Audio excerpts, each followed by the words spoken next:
there are what is conventionally called love, can be many different things, and there are many different levels to it. Some people call it love when they fall in love with someone, which is a clinging, a needing that is partly usually physical, emotional needing of the other.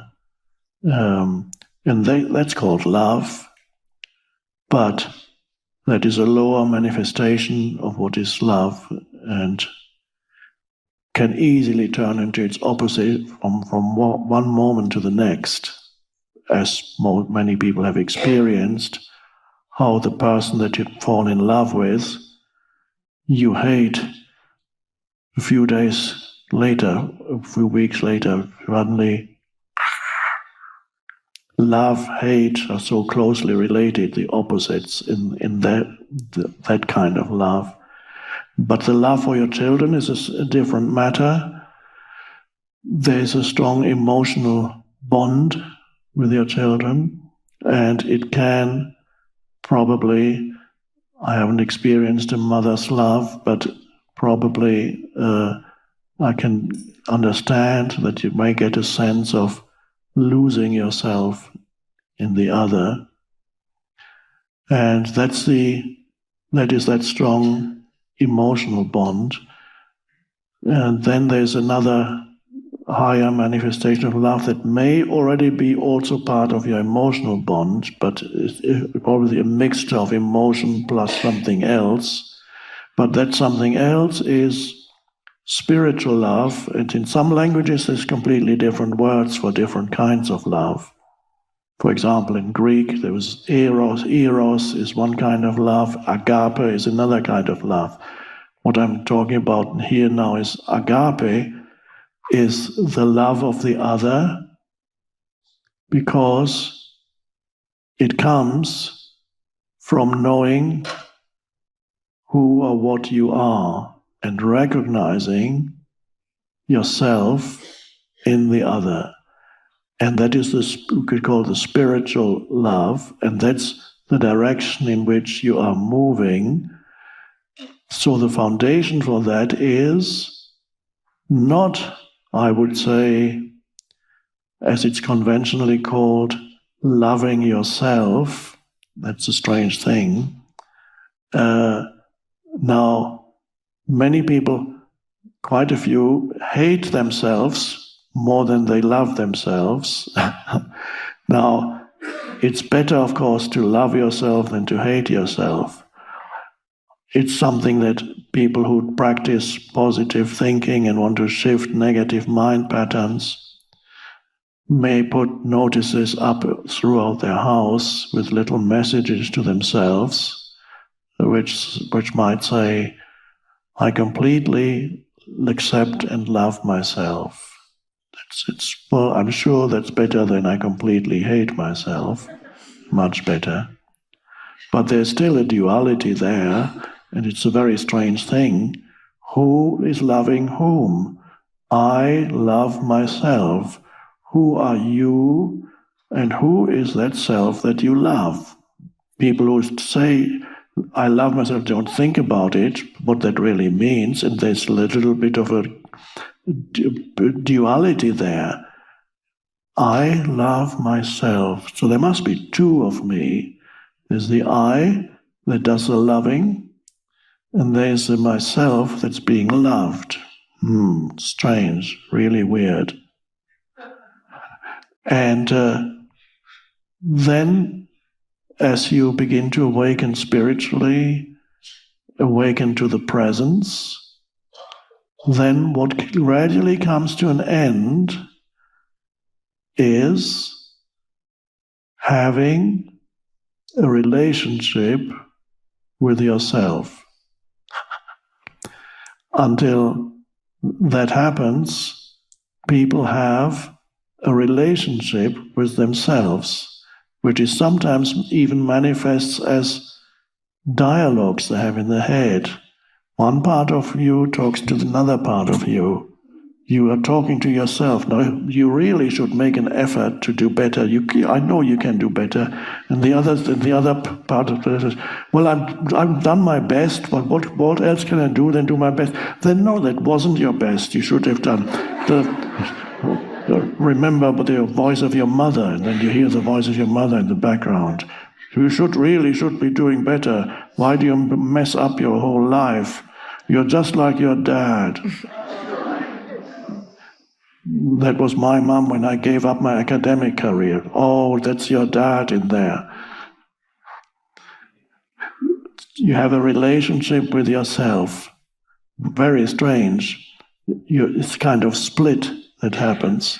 And that's a part of a normal state of consciousness. Everybody, unless they are awakened, or at least awakening, in which case that begins to recede. But everybody else, they have a relationship with themselves, which may be sometimes good, sometimes bad, uneasy.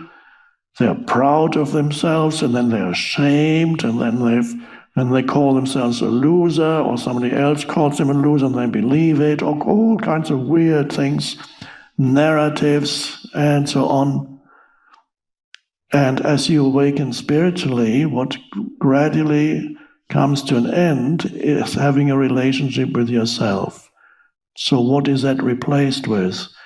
When you no longer have a relationship with yourself, you are yourself. I am. There's no longer two of you here, there's just one.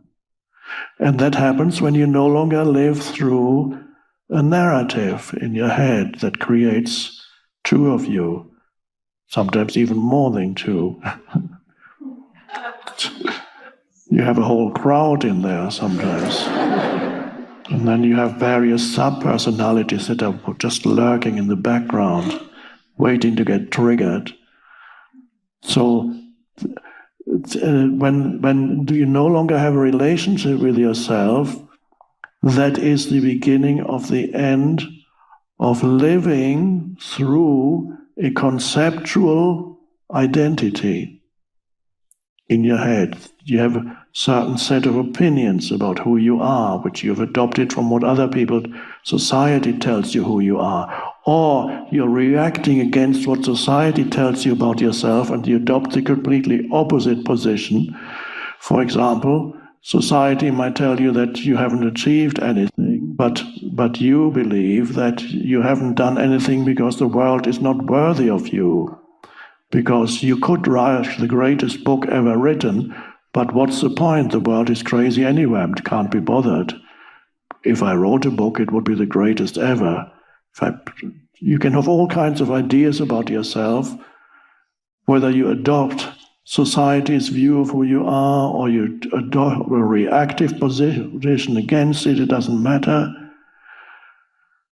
When you transcend that, you just are yourself. You don't no longer live through an opinion in your head about who you are, because who you are is the presence.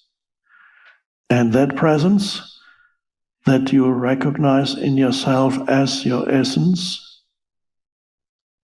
and when I talk about it, it's always a duality. It's not that you recognize the presence, it's the presence recognizes itself. You recognize.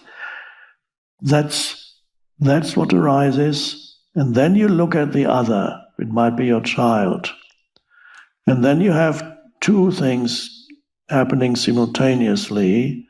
One is the emotional bond that you feel with people close to you, such as your children or other people that are very close to you. You feel an emotional bond, an emotional connection. But in addition, and more fundamentally, there is a recognition in you of the presence or the essence of the other, and that's not emotional. To recognize the essence of the other, but you can only recognize it through your own essence, the essence that you are. And then you look at the other and you can sense beyond the personality, they are consciousness. And you can look into their eyes, and no matter what behavior they manifest as personalities, you kind of sense something that is beyond that. And what you recognize then in the other is yourself, because it is the consciousness that you both share is the one consciousness. And to recognize the consciousness of the other as your consciousness, as one with your consciousness, that is spiritual love. And there you don't lose yourself. You have found yourself. And so you don't lose yourself in the other anymore. If there's only emotion, then you could lose yourself in the other. But the emotional bond, and then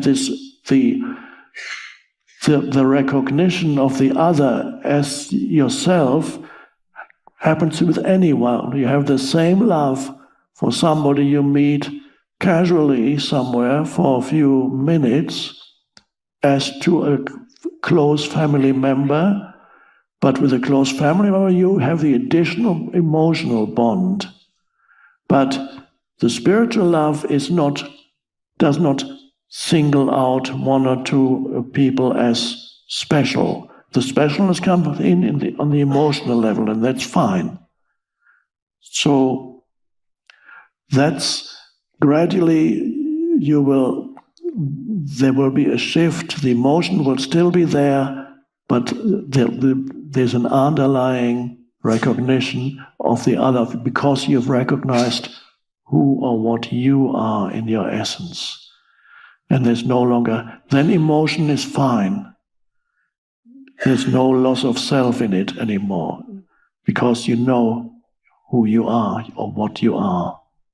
So gradually that dimension, because I can predict, because you're here, that gradually that dimension will come more and more into, and the relationship with your children? Two.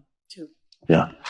And it doesn't do away with the emotion, but something deeper comes in.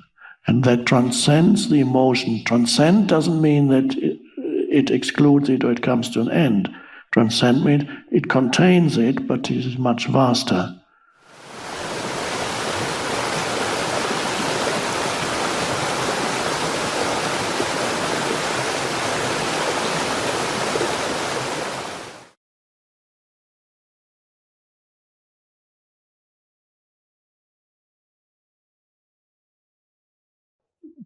Otherwise, you are consciousness identified with form, the ego, trapped in form, the dream of form. And then consciousness disidentifies from form, wakes up and knows itself for the first time.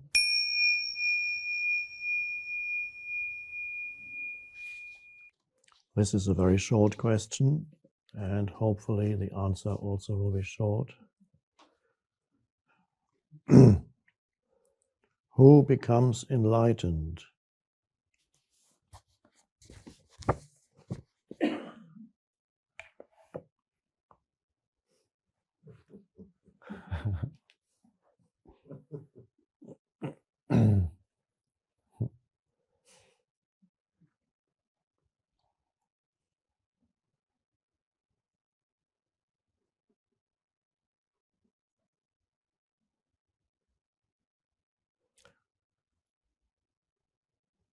So we could say the person does not become enlightened, but the person becomes transparent, one could say, and then light comes through. The light of consciousness comes through where the person was, perhaps still is for a while. It's not an attainment, it's a disappearance of the density of the mental emotional layers, that identification with which is the person. So the person becomes transparent, so to speak, all the structures. For example, it starts with the mind. The mind movement is interspersed with spaces, and that's how the light gets through, the light of consciousness. And so nobody becomes enlightened as such. Enlightenment, if you even want to use that word, is an awakening of consciousness. Was consciousness then asleep? Well, in some way, yes. Whenever there's identification with something, consciousness is dreaming the dream of form. And so, on the one hand, consciousness wants to continue the dream of form, and on the other hand, the dream of form means creating more forms. This is one movement in the universe, is to create more differentiation in the forms. This is the universe is obviously creating form. Look at the life even on one planet. Even if you just look at the life forms in the sea, millions of different life forms. So the universe actually loves that movement into form. And then there's something else that the universe loves, and that's the return to the source, to know itself. How do I know these things? Well, just through knowing this, the outer movement, the return movement. Us here, this gathering, anybody who is present with us here,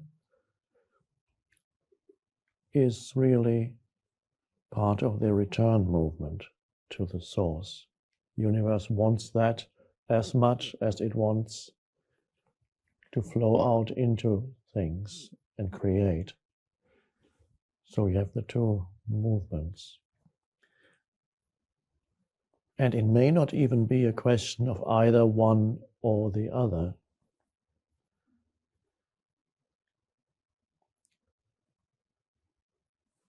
It is possible for us to embody within both movements so that we continue to create, but not blindly anymore, not egoically anymore, not compulsively anymore, which is there, for example, with the compulsive wanting more things, wanting more. That's part of the ego, and that's part of the universe's need to more things, more stuff. But we can be embody the return movement, and then when the awakening happens, the awakened consciousness can also create. Why would it do that? Not out of any need,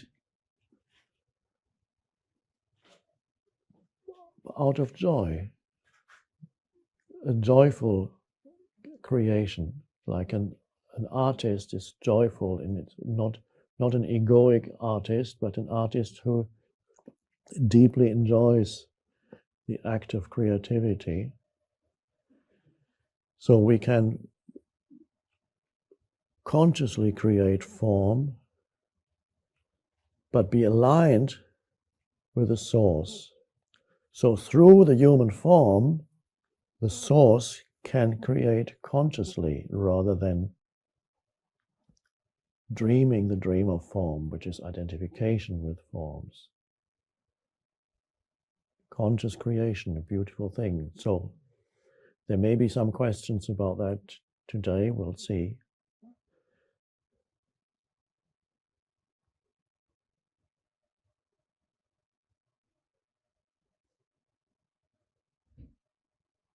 I know that very important. We live in this, at this time, on this planet, and perhaps everywhere. It could be that everything that happens here is a reflection of whatever happens in the universe. There's definitely a strong pull towards the return movement of the awakening of consciousness, how it awakens out of identification with form. How do you know that? Well, because it happens to you. Otherwise, you are consciousness identified with form, the ego, trapped in form, the dream of form. And then consciousness disidentifies from form, wakes up and knows itself for the first time.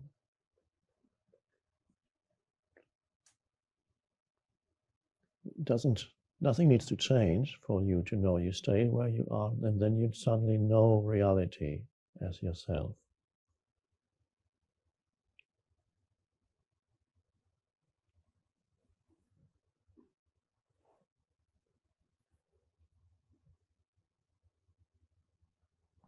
And then you become a conscious co-creator. The universe moves through the human form and creates either a lot or little, doesn't matter, or nothing. It doesn't need to create. It's free not to create.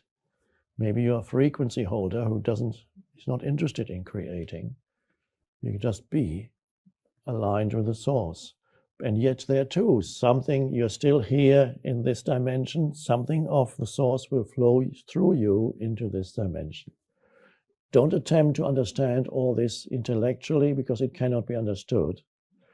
I'm giving as much, and perhaps too much already, of what can be understood. The entire thing is far too vast for the human mind to understand. It doesn't need that. It's not necessary. You can be aligned, I've said it before, you can be aligned with the source, but you cannot understand the source. And yet you can be one with it, conscious oneness with the consciousness. You cannot understand consciousness. God.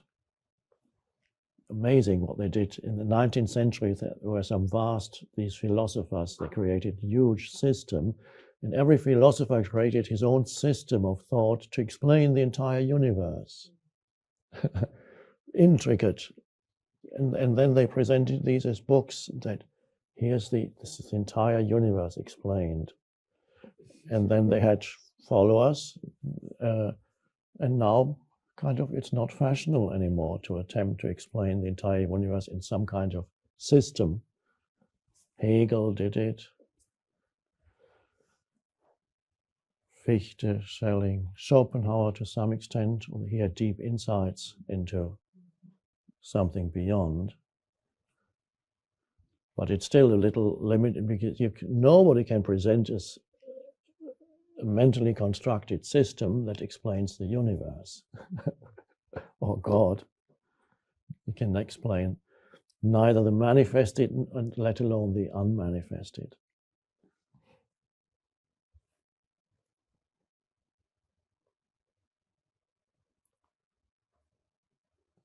Many humans are going through the enlightening process. Enlightening has two, fortunately in the English language, light has two meanings, which is very nice.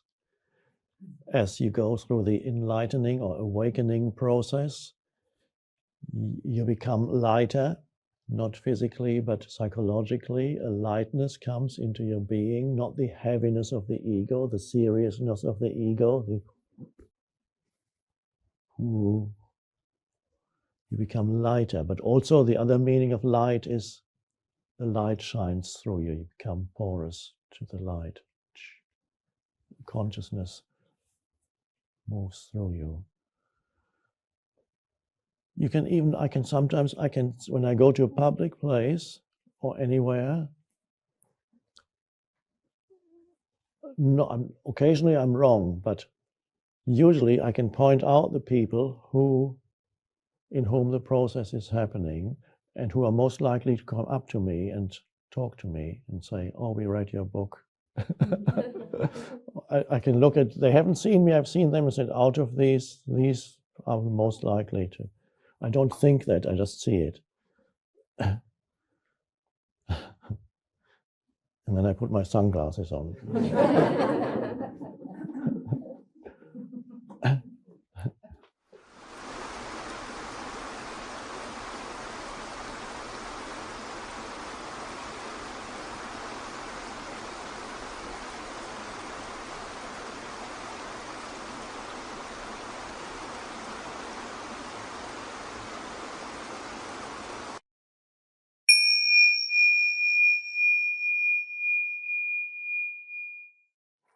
As promised, I checked the news this morning.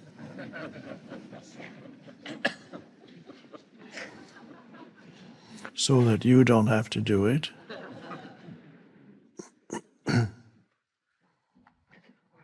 And I didn't find anything extraordinary.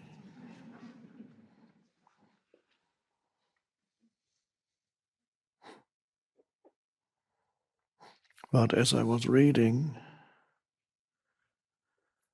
I got inspired to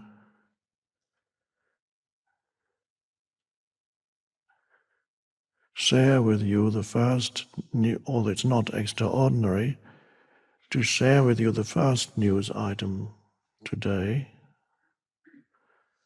as a spiritual practice. And for this reason, I brought this device.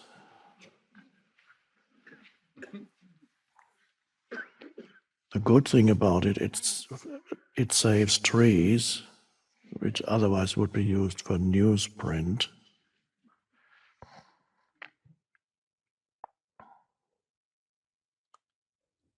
So what I'll share with you is a very brief news item, which was at the top.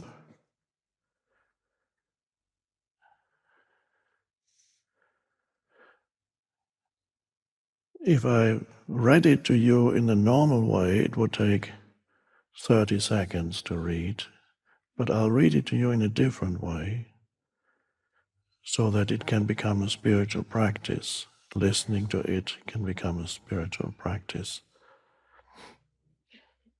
And that is with lots of spaces between the words. And the spaces between the words in sentences, while they happen, I'd ask you, as part of your spiritual practice, to pay attention to the silence in this room. Because the silence in this room is ultimately, one could say, what makes the sounds possible. If there were not silence in this room, there could be no sounds. And as you know, I mentioned yesterday, and you probably know it already, both conceptually and from your own experience, that when you pay attention to external silence, immediately there's inner stillness. So that's one way of accessing inner stillness, is to notice when it's there, to notice external silence around you. Once you are able to connect with inner stillness, you no longer need silent conditions around you, although you might welcome them when you encounter them. It's lovely. But you could be still in the midst of traffic and a shopping mall and a noisy restaurant, because most restaurants these days are noisy. I don't know if it's the same here. It's hard to find a restaurant without loud music.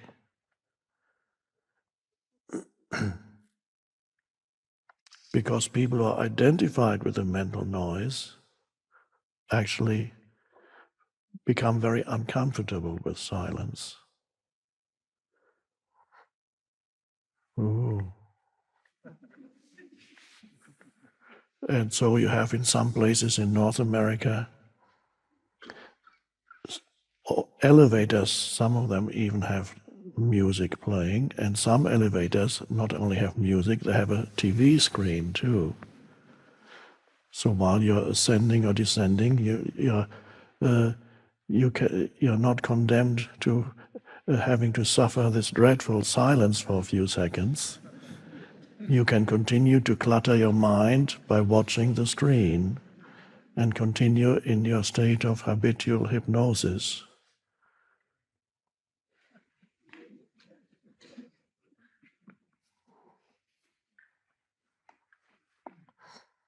So to be able to listen to something and then be aware of that dimension, the underlying dimension, ultimately, of course, it's consciousness, the formless dimension, so that you don't get totally drawn into and hypnotized by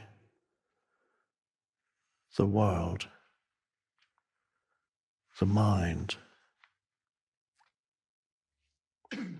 And that, by doing that, you bring sanity into this world. Now, the news item I'm going to read is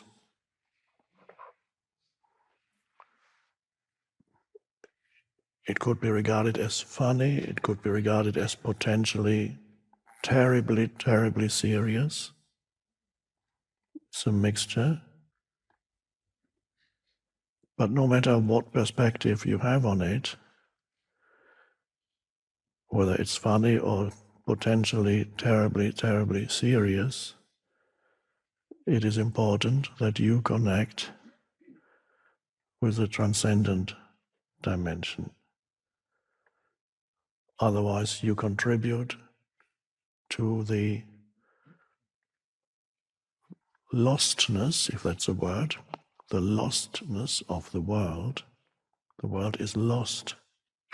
Humans are lost in their minds, lost in crazy, compulsive, habitual mind patterns, collective mind patterns. So even if it's serious, it's very important to be aware of the transcendent dimension. And even if it affected you, it's particularly important to be connected with that. And then you become free of fear by being connected to the stillness within, which is more than that. Is one of the words we can use to talk about it.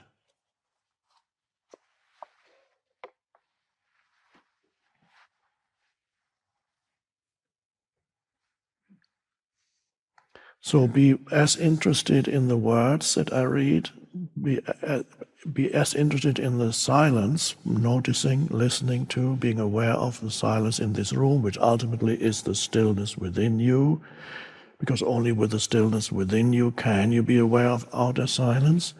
So be as interested in, so to speak. It's not the right word because silence is not interesting. It's deeper than interesting. Only things that you can dissect and think about are interesting. So the news item may be interesting. The underlying silence is not interesting.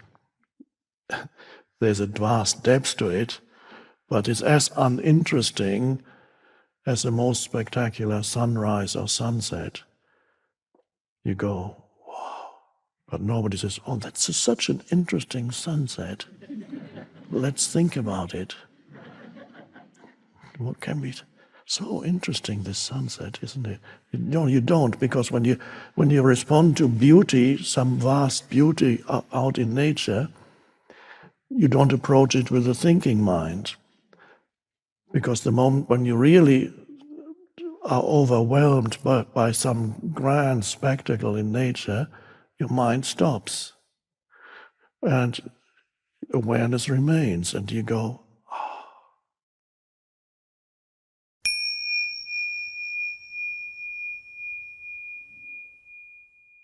At the very beginning of the Course in Miracles, there are two or three sentences that are supposed to summarize the whole Course. Those brief sentences, if you understand those, and the Course in Miracles is the same length as the Bible, so it's a lot to read and long, very long. If you understand those two or three sentences at the beginning, you don't need to read the rest, so that's good. And so the summary of the Course in Miracles, according to that, is as follows. Nothing real can be threatened. Nothing unreal exists. Herein lies the peace of God.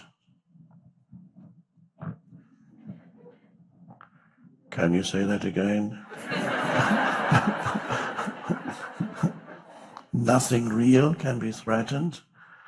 Nothing unreal exists. Herein lies the peace of God.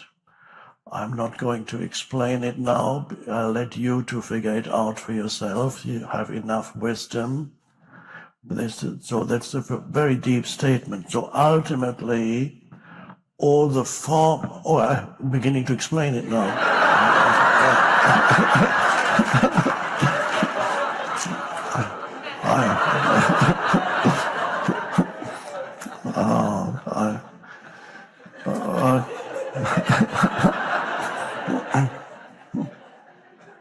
Okay, so since I've started, I might as well finish.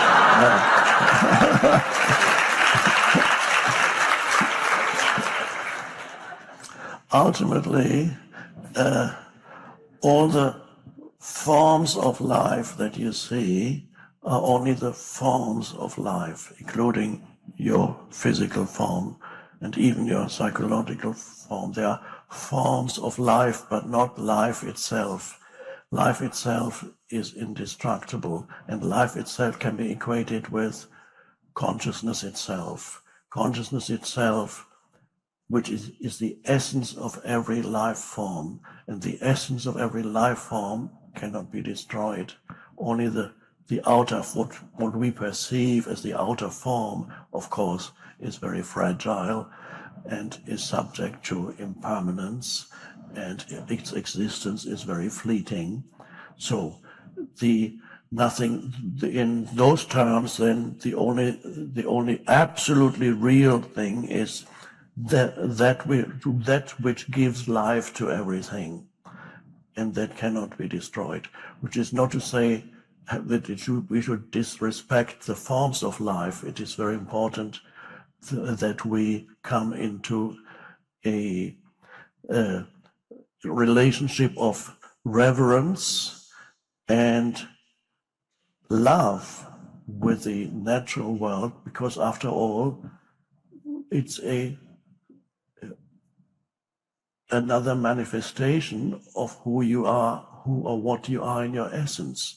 So you always, when you recognize more deeply other life forms, and you sense the inherent aliveness in these life forms, that recognition is a form of love, real love. And that is of vital importance to come to that realization. But then, so what you love is, well, there's a Christian expression which is a little, it's not absolutely ideal expression, it's not absolutely right, but it's an approximation of the truth.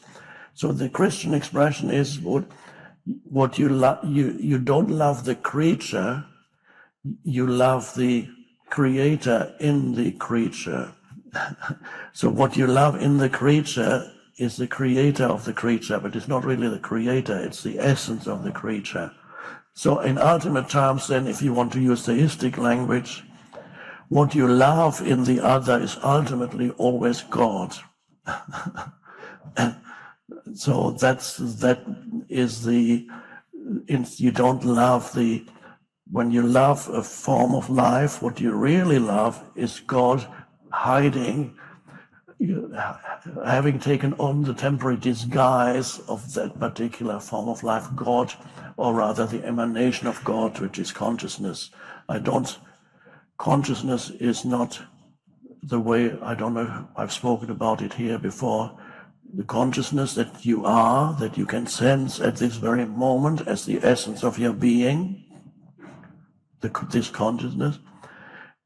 Do we ask, is that God? Well, yes and no. It's in the, you can't ask the same question of whether the light of the sun is the sun or not. The light of the sun that hits your skin and we can feel its warmth, and the life-giving energy of the sun that is the very warmth in your body is derived from calories, which is derived from sun energy. So we are here physically because of the sun. So the rays of the sun that reach us, are they the sun? Yes and no. Obviously they are connected to the sun. They come. There's a oneness, but in the same way as the consciousness that animates all life forms, including you here, is an emanation of that one that is. Ancient cultures regarded the sun as God because it is the closest analogy you can have, except that God has no physical existence in space and time. It's the transcendent one of which we can say nothing, but we cannot imagine or visualize anything. It's the transcendent one that emanates consciousness, which is the light of God, into this dimension. And in this dimension, there is an evolutionary process, whereas God itself is beyond time. So if you say, is consciousness God? Well, yes and no, in the same way that you say, is the light of the sun that I can feel, is that this, am I feeling the sun now? In a way, yes. But there's still a huge difference between the sun, which is of inconceivable energy, can't even imagine, and the sunlight that you feel. So yes and no. The consciousness, then the closest I can get to it is to say it is an emanation of God, and it's still one with God. So you are an emanation of the one. That is, so what you can sense in yourself as consciousness is the light of God. And this is why Jesus said, you are the light of the world, because you are consciousness. So that's that frees you from the absurd belief that all there is to you is this little person with its little problems and its short past and its short future. That's all that's me. And it's not very satisfying in me. I feel there's more to you than that, and there's a deeper dimension to who you are. You go, this dimension of who you are is the consciousness of the universe, and this is, we think of ourselves as entities, but ultimately we're not entities, we are processes. That's why I believe it was, I quoted it maybe yesterday, Alan Watts, I think he was the person who said it,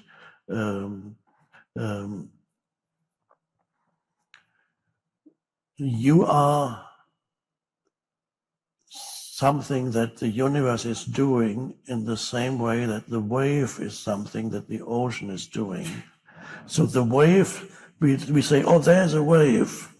Language works like that. There isn't really a wave because there's just the ocean. It's going. You see, when you look at the surf that comes in, people here, they go surfing, and it's wonderful. These gigantic waves come in. And you can look and see. Sometimes it comes very slowly when there can be an interval of a minute before the next one comes, and you can watch it, and then you say, "Oh, there comes another one. It's coming. There it is. I can see it. It is there." But it isn't an it at all. It's the ocean doing something. So it's not. It doesn't have a separate existence actually. You can even give it a name. Well, this one is John, the wave John. And then, of course, John doesn't live for very long, and finally it breaks and say, oh my, John has died now.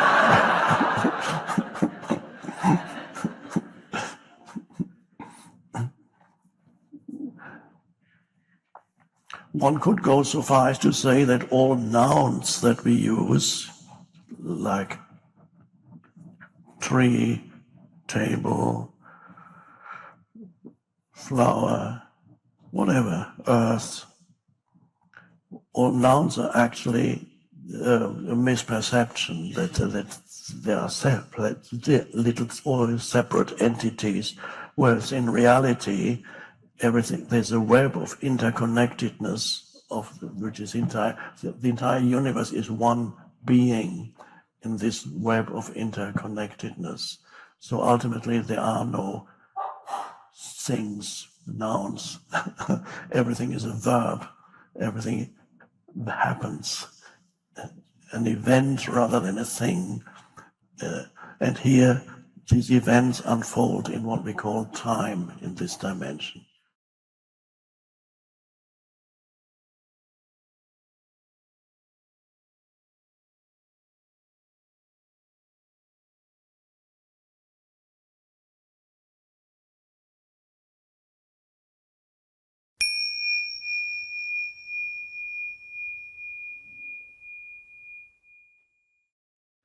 Life is hard. Life is not easy for any life form, from the smallest to humans, and it's probably hardest for humans because they have their mind. So you're continuously challenged by external events and you're continuously challenged by your own mind. The first thing you tackle is your own mind, so that all the problems that you think you have, you make sure that there's some real challenges there and not some pseudo problems generated by the mind, by the incessant, useless overthinking of the mind, so that you wake up in the middle of the night and worry about things that's not happening but might happen, as an example. So these are not real problems, they are pseudo problems, but it's still a huge challenge because you are being challenged by the unconsciousness of your own mind. And that is to be tackled primarily. Once you look through that, then you are no longer in the grip of, at the mercy of your own mind and its conditioning.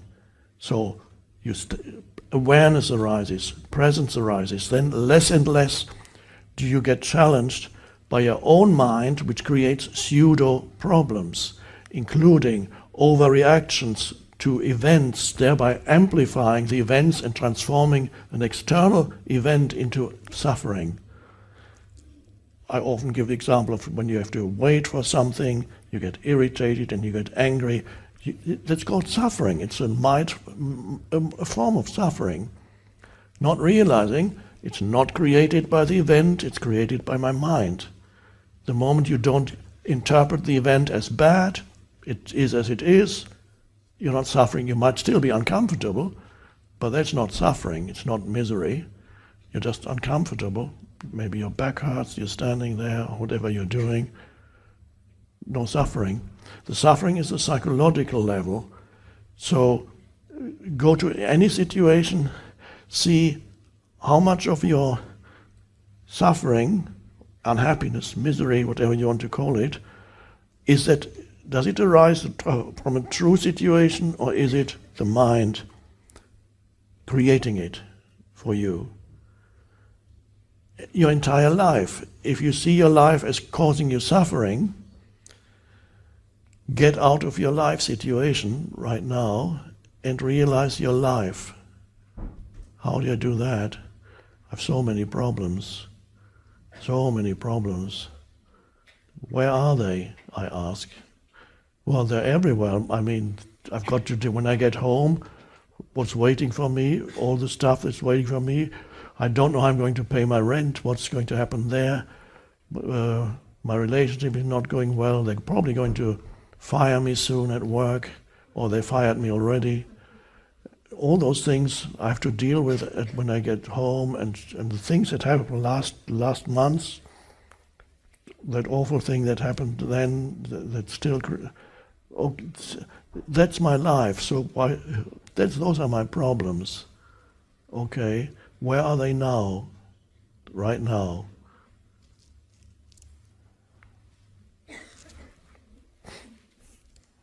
I can't see any. So I wrote that in a book somewhere. It's an important question. Do you have a problem now? And in order to give a correct answer, you have to become aware of the present moment. And you have to become aware that you are aware. And you become aware that in this moment, if you just take this moment, you don't actually have a problem. You might be in prison. Is that a problem? You're sitting there, breathing, walls around you may not be pleasant. It's what is. You sense the energy in your body, and you can sense yourself as the consciousness. And you go, there's the deep I. There's no problem ever in the deep I. The problem is when the deep I gets obscured by useless mind stuff. So whenever you enter the present moment, and you should do that frequently, so that your consciousness is not absorbed completely by your problematic life situation. Step out of your life situation, which exists in the head, into life. So there's your life situation, past and future, and there's your life, which is now. But it's not your life. We just use those words. It's not your life because you don't have one. Because if you had a life, there would be two of you and life. But you are nothing without life. You are life, and life is consciousness. So, it's a great realization. When you talk about my life, you're really talking about my life situation.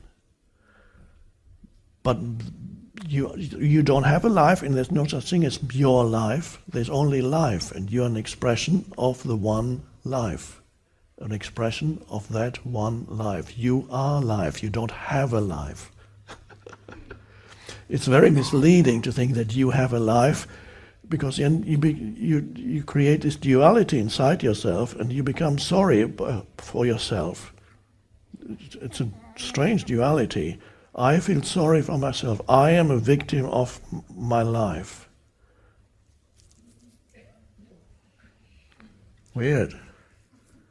So there's two of you. There's the life, and then there's the victim. There's the me, and there's the I. I had that thing that night when I went through this spontaneous awakening. I can't live with myself any longer. And then I looked at the thought, I can't live with myself. Who is that self, and who am I? Two people must be here, the self and I. That's so weird.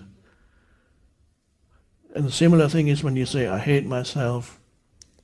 And even when you say, I love myself, although I love myself is infinitely better than hating yourself, but when you love yourself, you're still in a certain duality. There's an image of who you are, and you love that image. It's much better than hating yourself. So that could be an intermediate step. If you're not happy with yourself, learn to love yourself and accept yourself. That's wonderful. Put the sticker on your bathroom mirror to remind you that you love yourself. That's great. And then at some point, you go beyond that also, and then all you need is to be yourself. And then you no longer have a conceptual identity that you love, because then you have a duality there. I love myself. It's like the Narcissus myth in ancient Greece, the myth of the young man called Narcissus, who at that time there were no mirrors, but one day he walked past a pool of water and he looked into the pool. That's the myth of Narcissus. He looked into the pool of water and he saw his own reflection in the pool of water, and he happened to be very good looking, and suddenly he realized that he was very good looking, and he said, "Wow, look at that. That's me." That was the earliest selfie.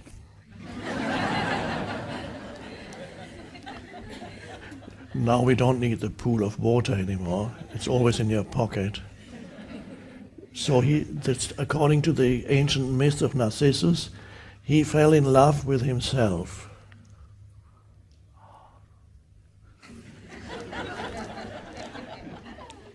Now that would be a good thing according to some people. I really love myself. But it was more of an egoic thing, and what the myth really points to, by the way, his life deteriorated after that, but we don't need to go there. He got punished by the gods or whatever. So yes, of course he did, because what this myth shows is the arising of the human ego, of as you split yourself in two, and there's me, the self, and there's I. So that duality is created. The mental image of me that you have a relationship with. So you have a relationship with yourself, which is very strange. Because you're not two. And you love your dog because the dog doesn't do that. The dog does not have a relationship with him or herself. And the cat doesn't either. That's interesting. The dog doesn't love or hate himself. He just is. What about my life? Or self-esteem. I need to do something about my self-esteem. I'm not happy with the way I look. No dog says that.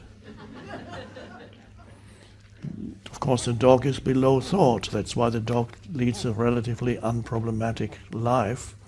And you have to rise above thought to become free of that. And then you just, in the present moment, you are yourself. And you no longer have a relationship with yourself. You don't hate yourself. You don't love yourself. You are consciousness. There isn't a self separate from consciousness.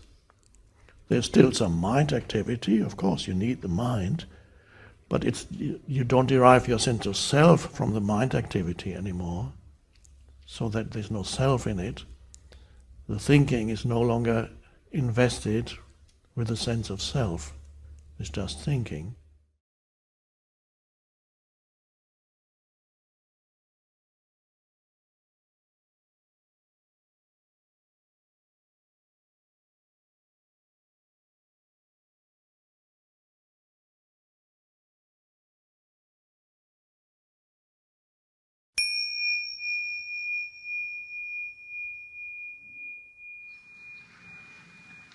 Hi, Eckhart. My question has two parts.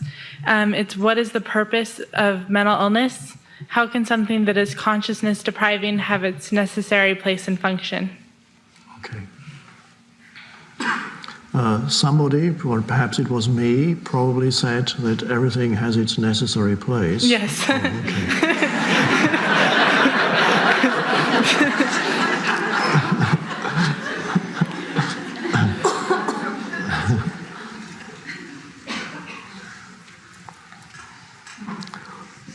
Now, in the larger context, if you look around the world, it's not only mental illness, which exists in different gradations, mental illness in its acute form, where it is recognized as mental illness in its less acute form, where we call it neurosis, whatever. And mental illness, well, neurosis already is normal. So mental illness in its normal form, which is normal human consciousness. The world is full of consciousness, seemingly consciousness blocking events, all the suffering.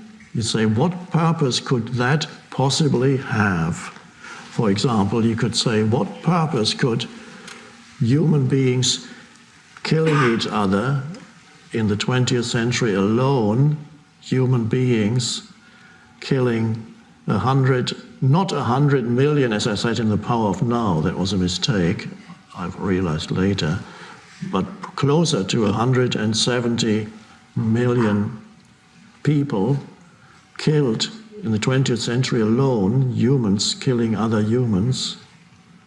170 million. Nobody knows the exact figure, but that's 170 million killed. What purpose can that possibly have? You can ask also. That's all that suffering can't possibly have a purpose, can it? And then all the other things that you have, young children dying in accidents or illnesses, or all kinds of things that seem to be blocking consciousness, people trapped in dreadful conditions, slave-like conditions still in many parts of the world, and it was like that until recently even in the Western world, trapped and not totally deprived of freedom. All these things that seem to block the arising of the flowering of consciousness. And particularly if you look at it in isolation. But it does seem that, first of all, a misperception arises when we look at a human being as if he or she were an entirely autonomous entity. In other words, as if he or she, the life that he or she has, were his or her own life. Because then you see, you then look at everybody as an autonomous life form without realizing that all life forms and all humans are a temporary expression of the one life. The life in you, or the consciousness in you, is the consciousness in me, the same consciousness, expressing itself in a different form. And there is something happening in this universe which is consciousness coming into the world of form and expressing itself more and more fully through the world of form. But it is always the one consciousness, assuming billions of life forms constantly. But the human thinks, that's me and that's my life. No, it's life. It's not my consciousness. I don't have my consciousness. It's the one consciousness, the one in the many. So all life is one. So when something seemingly dreadful happens, on one level it is always dreadful. Nobody can say that humans killing 180 million of their fellow humans is not dreadful on that level. But if you go to a deeper level, you see that something is emerging, and for some reason it is through, in many cases, seemingly being blocked here and there, that the consciousness is emerging more fully. That also has its place. You can't see it when you look at individual cases, but when you look at the totality of consciousness wanting to emerge, yet finding seemingly obstacles everywhere. But it's through the obstacles that the flowering actually happens. And so you might say, oh, isn't it unfair that this person represents a greater obstacle than another person? But it's the essence of any person is the one consciousness. So nothing is lost ever. And in so-called mental illness, there's also something to be learned by the one consciousness. What it is, I don't know, but I do know that there's a certain percentage of mental illnesses are arising of consciousness that has gone slightly wrong, that hasn't gone, or is unrecognized. There are people in India who have become saints and masters who would have been put in a mental home in the West, because the West doesn't recognize certain things, that's this spiritual arising. Unfortunately, they were not born in the West, but there are probably many people in the West. I'm not saying that all mental illness is a misinterpretation, a non-recognition of awakening process, but ultimately everything is part of the awakening process. And why do I know all these things? You know things by looking at your own life, and I know that all the things that seem to block the full arising of consciousness in my life, and I'm sure you can find the same in your life, all the seeming obstacles to living a life of fullness and ease and greater awareness, ultimately all those things actually led to the arising, to the awakening. When I look at my own life, and my own life is only a microcosm of the collective, it must be, then I see all the blockages and all the suffering actually was part of the awakening, without which it would not have happened. And collectively, the suffering of humanity in so many forms is also, unfortunately, a necessary part of the awakening. But realize that what we see as somebody's personal identity is not who they are. They are an expression of the one which is constantly finding new channels through which to express itself in this world. So if this channel is blocked, we see it as a person who is suffering. That's also true on one level. And of course you help if you are there, you give whatever help you can, that's part of it. But there's that personal sense of self is ultimately an illusion, because who you are is ultimately timeless and beyond the person. So I know that if I had not encountered all these seeming blockages in my life, I wouldn't be sitting here now. And if you had not suffered what you suffered, you wouldn't be here now. And so the obstacles to the arising of consciousness are ultimately part of the arising consciousness. And there's only one life. And that's a liberating thing to know, that the life in you, the life in me, is the one life. And if I die at this moment, nothing is really lost. If you die, nothing is lost. So we need to get away from the misperception that you have your life and it's a unique thing, and you are an expression of the one, and everybody is. And so humanity as a whole is awakening. And there's a term in the Bible which says the birth pangs of the new age. The birth pangs, before giving birth there's a pain. So these are the birth pangs of the awakening.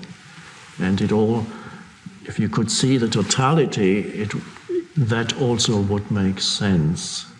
It doesn't mean that killing 180 million is okay. Recognizing that it is insanity is part of the awakening. The recognition of that as insanity, that collective part of the collective insanity, that's part of the awakening. Does that make sense? Yeah. Yeah.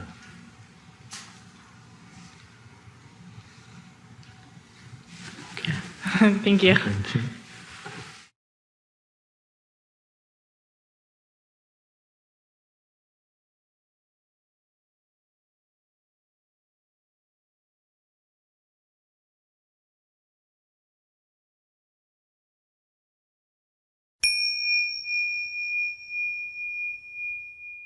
You can move and be at rest at the same time. You can rest in the stillness within and move externally. And that's another way of looking at connectedness with being while you do. That's the art of living. So one way of practicing it is when you're actually physically moving from A to B, still have that connectedness with being and have that still place. So it feels almost as if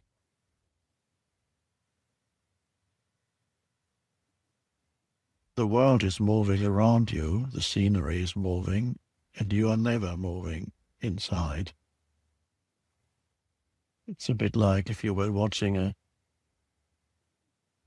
maybe at some point, as a movie technology develops, we'll have movies where you can experience being totally immersed in the action. So you're sitting this is a science fiction idea, you're sitting in the movie theater and then everything, it looks totally real and you might even interact with the characters. And so when you rest within, it's a little bit like that how the world, what it does to me, feels that you are actually never going anywhere. You remain continuously in the one low place. But the world continuously shifts around you as you move, and so you're resting in the stillness, and then of course there's noise around you and all kinds of things. The scenery changes. Right now it's this room. Maybe in a couple of hours it'll be the windscreen of the car, and you're resting in the same place still. And then it might be an airport, people running around. And you yourself may be running around. Perhaps you have to run to go to the gate. And you can still feel resting. There's still that place that's unmoved, the stillness, the timeless you, the spaciousness. And this is where as I mentioned before, the Zen saying, hurry slowly comes from. What that means is, the slowly means this really, that's the unmoved, the unmovable within. And basically also means you're always at home. No matter where you are, you have that feeling of being at home in yourself. And that is also fundamentally different from the normal state of consciousness, where most people carry around or are burdened with a continuous sense of unease. And there's always the sense they've never really arrived. They're always trying to arrive somewhere. One could almost say, metaphorically speaking, they are trying to get home.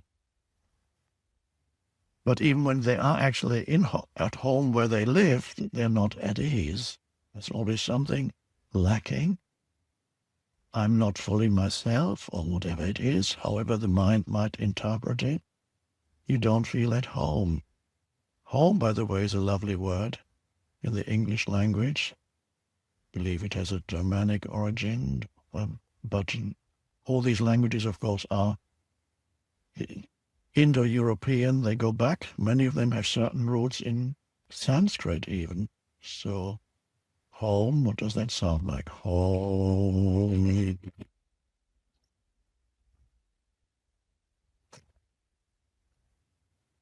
Home.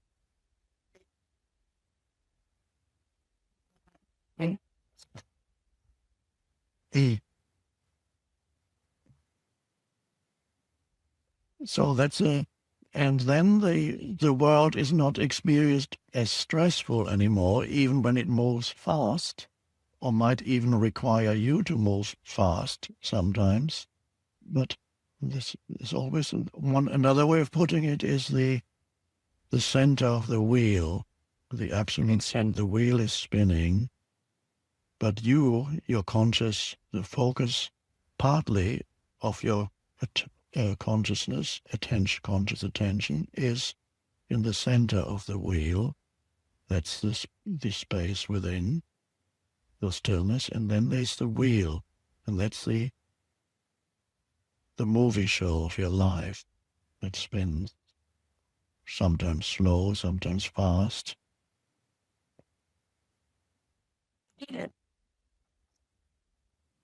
And then it slows down again, but it's always doing something.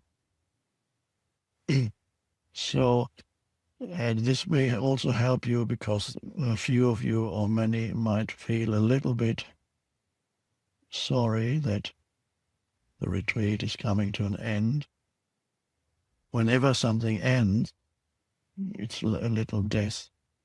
Even saying, I mentioned it somewhere in a book too, even saying goodbye to someone is a little death, a temporary, because one situation comes to an end. And this, as I mentioned, I believe in the New Earth or Power of Now. Most languages to say goodbye, it's a word, the expression they use is see you again. Au revoir, auf Wiedersehen, arrivederci, see you again. Later, alligator. And that. But making sure with it, so just as an affirmation that, okay, this is not the last time, because to cover up this feeling of sudden emptiness. Now, if you realize that this place within is what this entire retreat is about, being rooted in that, at the center of the wheel, or the unmoved, timeless, unconditioned stillness, consciousness, whatever pointer works best for you. And then you realize that you don't actually, that's the real retreat. The real retreat is that place within. Everything else about the retreat is the externals, and that's fine. So the retreat actually never goes away, because the retreat is the retreat, being home within yourself in that place. Then you are on a permanent retreat. Permanent retreat from the world, and yet able to interact with the world. And interact consciously, no longer in the dysfunctional way. And if your interactions are not perfect, that's fine. You also become comfortable with the imperfections of this world, the so-called imperfections, including the imperfections of your particular form identity, which may make mistakes, sometimes do something unconscious. It's not impossible. And you become okay with that also. For that in that place is okay with what is. So the retreat is always with you. So, but you can interact. And what I just explained is the actual meaning of the expression. It goes back to who first used that expression, I don't know. Being in the world but not of it. It's an expression used in Christian terminology teachings, being the possibility of living in such a way that you are in the world but not of it. It's a Christian expression term, but it could be anything. It could be Buddhist, it could be anything. being in the world but not of it is exactly, this is the meaning of what I just described and what you can verify in yourself. When you rest in that inner stillness, you are obviously in the world. It's the movie show around you that changes all the time. But not of it means your sense of self is not entangled in all these things that continuously arise and pass away, as the Buddha would have said. All phenomena continuously arise and pass away all the time. And so you don't get entangled. Entangled means having your sense of self entangled in all the things that continuously arise and pass away.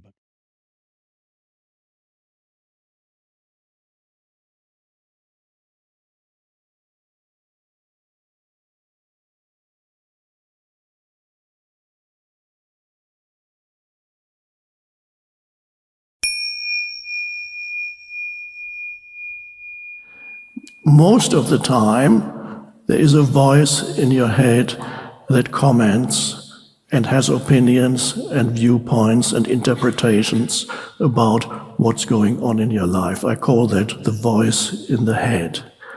For most humans, that is completely involuntary. They don't even know that they have a voice in the head that never stops talking. Most of the time, silently in your head. At other times, it may even shout something out, so it wants to be heard. And so, if you walk in the street, you will find most people look fairly sane. They're not talking to themselves, it seems, because they're not talking out aloud. But if you listened into everybody's head, you would be amazed of how noisy the inside of every human is. It's like these radio stations where the people talk in an excited voice. They go on and on. If you go to a foreign country and you don't know what they're talking about, you might think this must be extremely important. But if you can understand what they're saying, you realize it's completely meaningless. It's just noise. So a significant part of what happens in your mind, the larger part, is actually just superfluous noise. Thinking is a wonderful ability, a wonderful tool.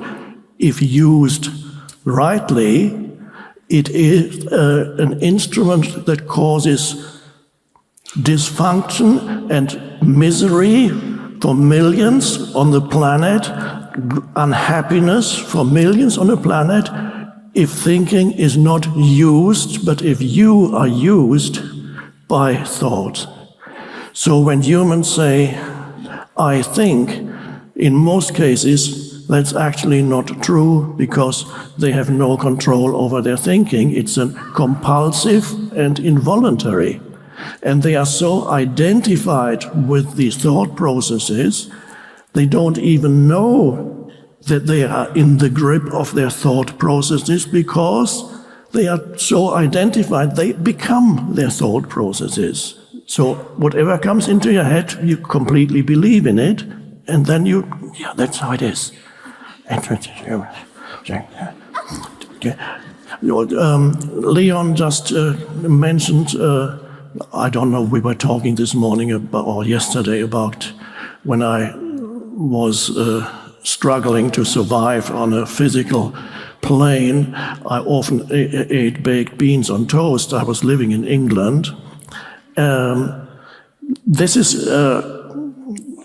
There's a little bit of relevance here too, and that could have been a very unhappy period in my life, not being able what to live on the next day or the day after.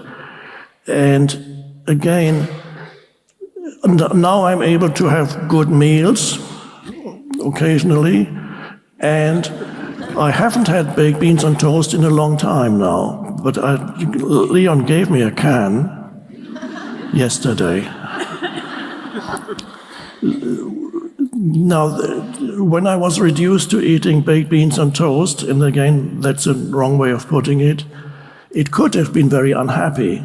I was already in my 30s, and so my mind, my mental commentary, the involuntary thought processes would normally have said, this is, you're a complete failure, you can't afford the rent, you don't know, you have no income, you've made a mess out of your life, and this is what you've I'm reduced to, baked beans on toast. Look at your contemporaries that are driving around in their BMWs.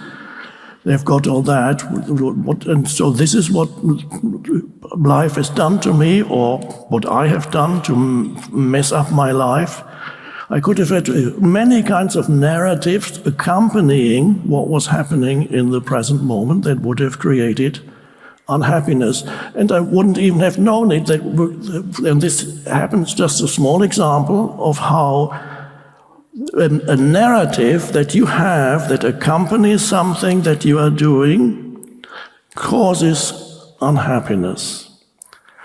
And you can do the same thing without the narrative, and you're free of unhappiness. You're eating baked beans on toast, and actually doesn't taste that bad at all.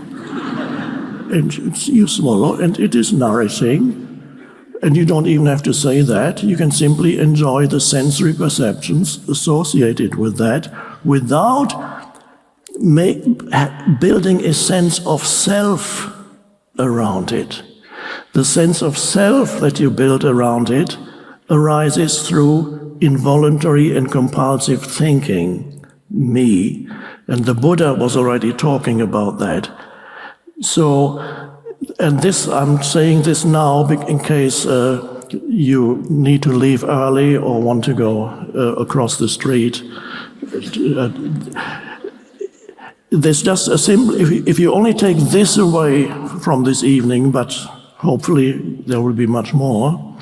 If you only take this away, if you look at whenever you feel unhappiness, this is a generic term, unhappiness in whatever form. Unhappiness can arise as irritation, can arise as anger, can arise as even boredom is a form of unhappiness, sadness, all kinds of states that they don't feel pleasant, states of unhappiness, and usually they are attributed to a life situation, something that's going on in your life.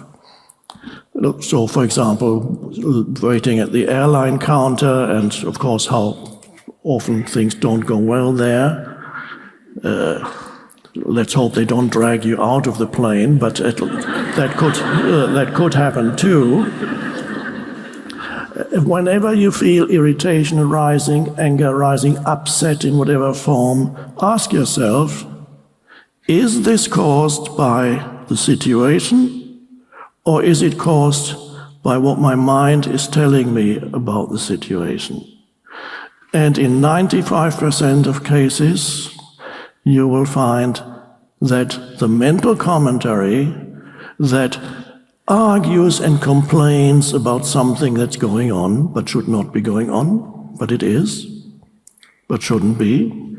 And the gap between what is and what the mind says should be or should not be, that gap is the arising of unhappiness and misery, or as the Buddha called suffering. It arises in the gap between the isness of things in this moment and the arguing with the isness of things in this moment, imposing a narrative on it that says, no, this should not be. I'm not talking about situations where you can take action to change it. There are certain situations where action is possible and necessary. Fine. But even if action is possible and necessary at this very moment, it still is as it is. Then you can take action. But this moment is as it is. So when you leave, or when you allow this moment to be as it is because you recognize the inevitability of is. This seems so obvious, but it's not obvious to most humans. the inevitability of what is already the case now. And if you can internally align yourself with this inevitable now, the next moment is a different thing, but when the next moment comes, it's now, of course. There is no next moment except as a thought in the head. Where is the future? You've never experienced it, you can't. Impossible. And yet, humans think about it more than the present moment. They want to get to the future because they don't want what is. They believe some kind of liberation or fulfillment will come next, always missing the isness of things. So, if unhappiness arises, examine, does it come, is it caused by the situation I'm in, or is it caused by how my mind is interpreting the situation?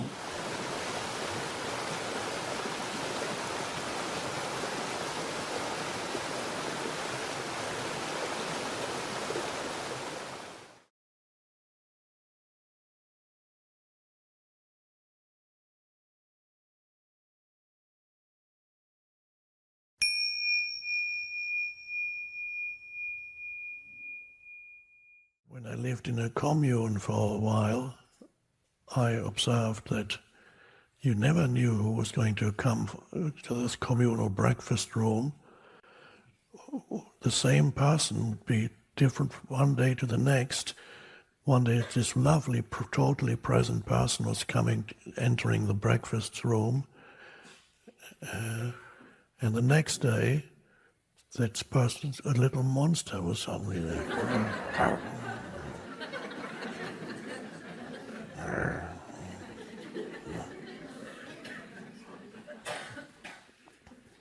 Or didn't say a single word, just a dark cloud. Instead of a human being, there was a dark cloud sitting there.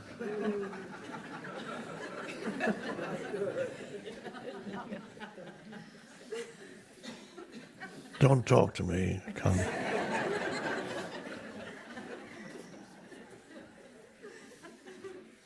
So everything is so horrible, everything. Or somebody who is some mischievous entity that wants to provoke you into some kind of emotional reaction. It says something hurtful. It knows exactly how to push your buttons. Come on, give me a reaction. And you find that with people living together, the same person that you dated suddenly comes with says something hurtful or offensive, and before you know it, you are reacting. And then you feel the transformation happening to yourself also. And suddenly two completely different humans are there, and they're not happy, but they are enjoying their unhappiness. I'm talking about the pain body. Those humans are enjoying the drama of the relationship. So if you have lived with somebody, there may be exceptions to this, but in many, many cases you will have experienced, and perhaps to some extent you still do, the transformation that many human beings undergo periodically when they become deeply negative, and whatever form it takes, which varies from person to person, all we know is it's a very dark negative energy field that suddenly takes them over. They are taken over by something that they seem to have no control over. And that's a shock when you first notice that in your partner, and now you've committed yourself. You've already signed the marital contract, or at least you've signed a rental agreement together, and suddenly you have serious doubts about this person. And it could be that you did not remain conscious when this person was taken over by the unconsciousness, because the unconsciousness that we call the pain body probably succeeded in provoking you so that you yourself got taken over by a similar energy field. You could not sustain presence because the onslaught of a pain body can be very powerful. And so before you know it, you're in a acting out relationship drama, shouting at each other, whatever, or saying the most hurtful things, and you're doing it to each other. And why is that? And why? First time it's a shock, and then after a while you make up and say, "Oh, okay, it wasn't so bad." And then a couple of weeks or whatever later, it happens again. And it could even be that this time you initiate it. It's not impossible.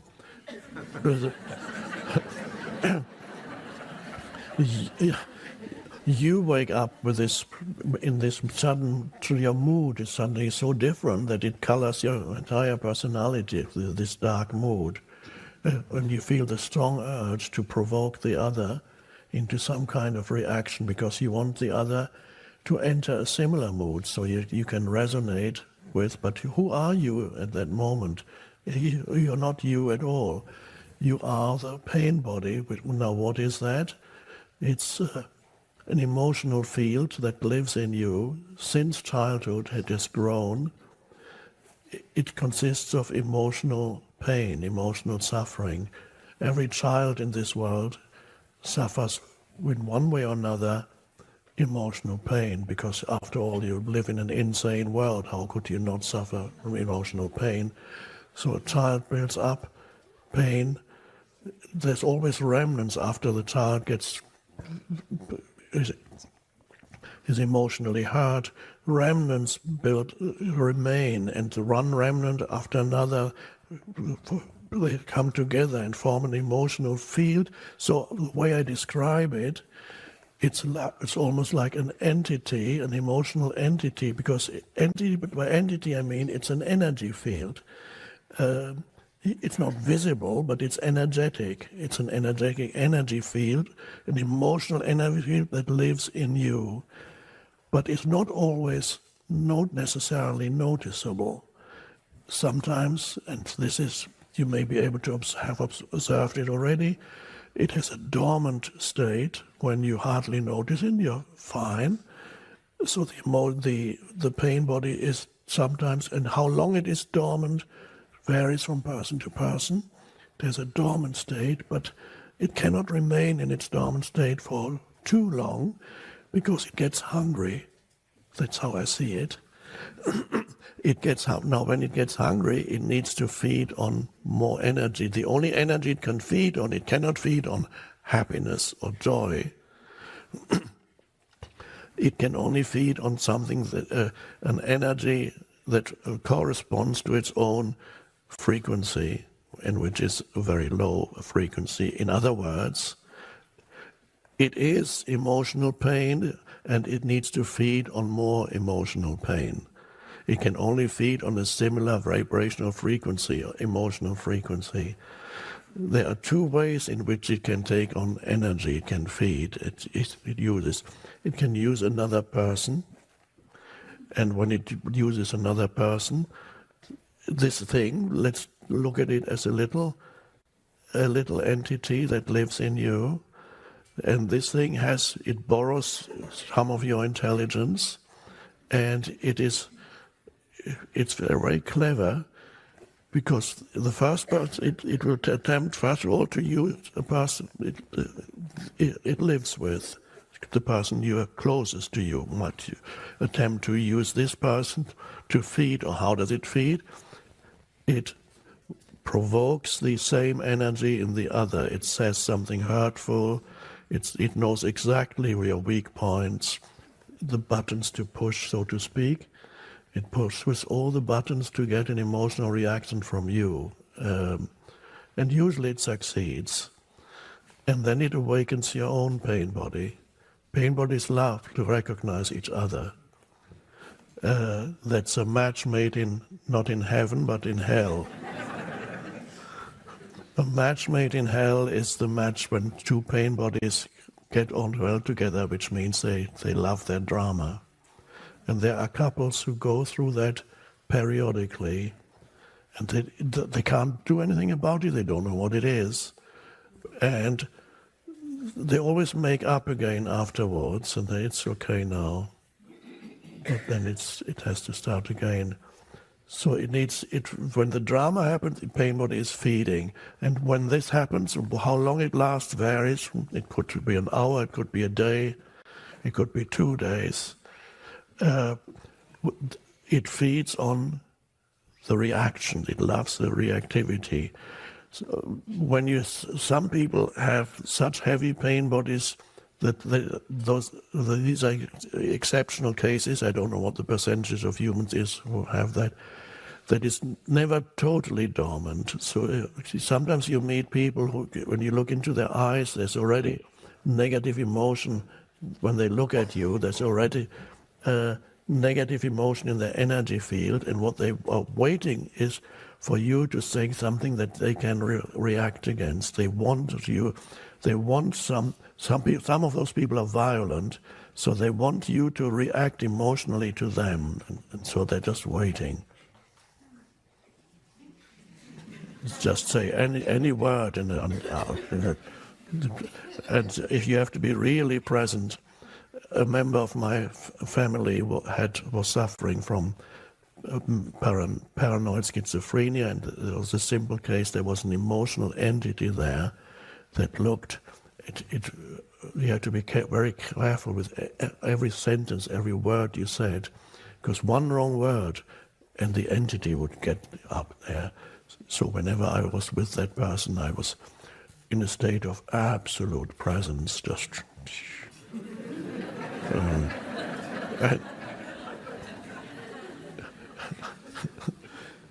And the thing couldn't come up, it couldn't do anything. So you're not holding it, it's just the light of presence. It cannot come into the light of presence.